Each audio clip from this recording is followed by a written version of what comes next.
escenarios de activación, se van a venir conversatorios con figuras importantes del rock de Bogotá y de Colombia, eso será en agosto más o menos, y junto con Felipe, con el Museo del Rock Subterráneo a cargo de Felipe y nosotros estamos sacando adelante estos talleres para contar la historia que muchas veces no se cuenta sobre la historia del rock en Bogotá, y hoy tenemos unos super invitados que queremos presentarles, queremos no solamente que nos escuchen, sino queremos escucharlos a ustedes, qué opinan, qué preguntas tienen, también si decimos barbaridades que nos corrijan, porque aquí nadie tiene la verdad absoluta, sino que entre todos construyamos esto. Felipe. Gracias, Cristian. Hola, saludos a todos los que vinieron la vez pasada y los que están hoy nuevos.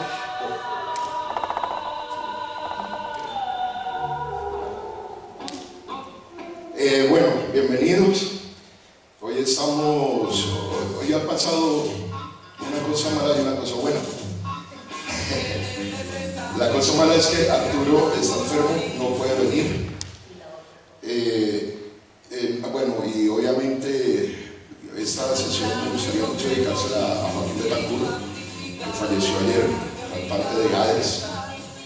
Iba a estar en la próxima sesión, pero pues así tocó. Entonces a Joaco, todo lo que hablemos hoy, ahí está Chepe. Entonces, bueno, lo bueno que pasó hoy es que entrando nos encontramos aquí con el señor Álvaro, que es otra Biblia del rock colombiano. Hoy tenemos una sesión muy especial, porque vamos a hablar de un movimiento que eso sí no se conoce mucho. De eso sí hay poca información, que son los años 70.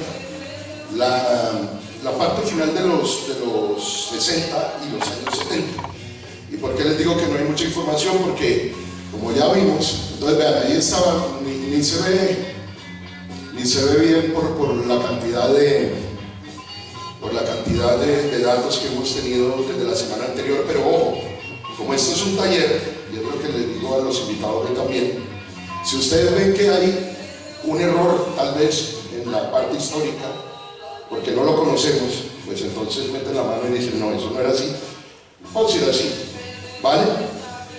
Hoy con nosotros, bueno, ahorita ya les dejo que ellos mismos se presenten, pero voy a hacer una retoma muy rápida de lo que tenemos hasta ahora, de lo que hemos concluido.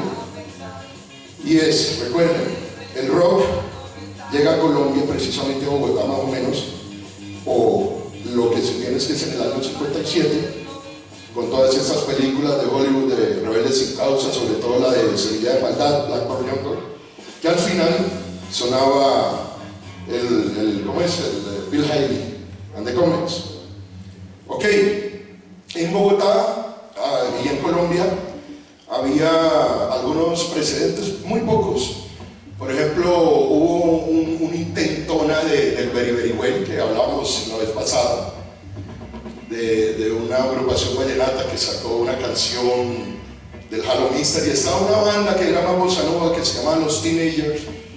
Pero cuando llega este rock a Colombia, a través de la radio, también con el hombre que hablábamos llamado Jimmy Raceback, que comenzó a poner sus discos en la estación de Caracol, se comenzaron a formar bandas de rock en Bogotá. Y como siempre, pues Bogotá era el norte y el sur. Entonces el norte, Chapinero, la parte de los niños bien, de los niños que más tenían, y el sur, pues la parte de la gente que menos tenía.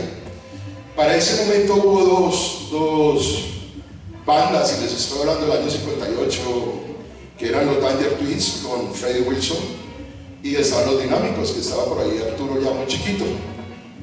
Eso fue muy famoso porque se armaron pandillas en Bogotá, y en un concierto, esto no está muy documentado, pero hay que buscarlo bien, hubo un enfrentamiento entre pandillas, entre los Dinámicos y los Danger Twins, y como este loco Freddie Wilson era karateca, entonces se paraba a hacer karate en el escenario, etcétera, etcétera. No hay registro discográfico de ninguna de las dos bandas, porque tenemos que cuando entran los 60 y todo empieza, bueno, ahí había un montón de grupos más, ¿no? Los electrónicos, etcétera.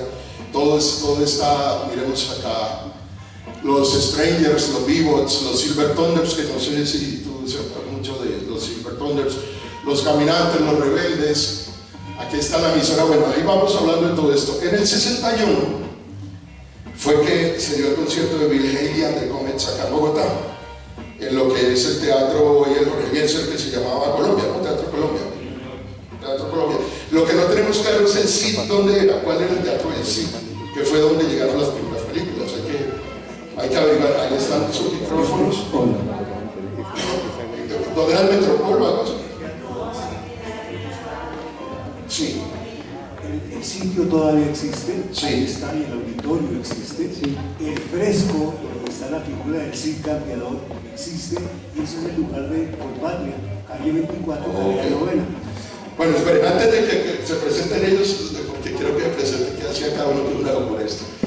Vamos a terminar el recorrido. Entonces, años 60, recuerdan a Simón Daro con discos Daro, los Daro Boys, graban un disco, luego graban por allá al final de los 60 también un disco en el Colón. En esa época, lo interesante que pasó, estamos hablando de los 60, no los 70. Lo interesante que pasó es que cuando nacen algunas bandas, que ya se establecen como los Speakers, los Flippers, todo esto, obviamente la sociedad colombiana, pues, ustedes saben que siempre hemos sido un país como morrongo, esa es la palabra, muy gato.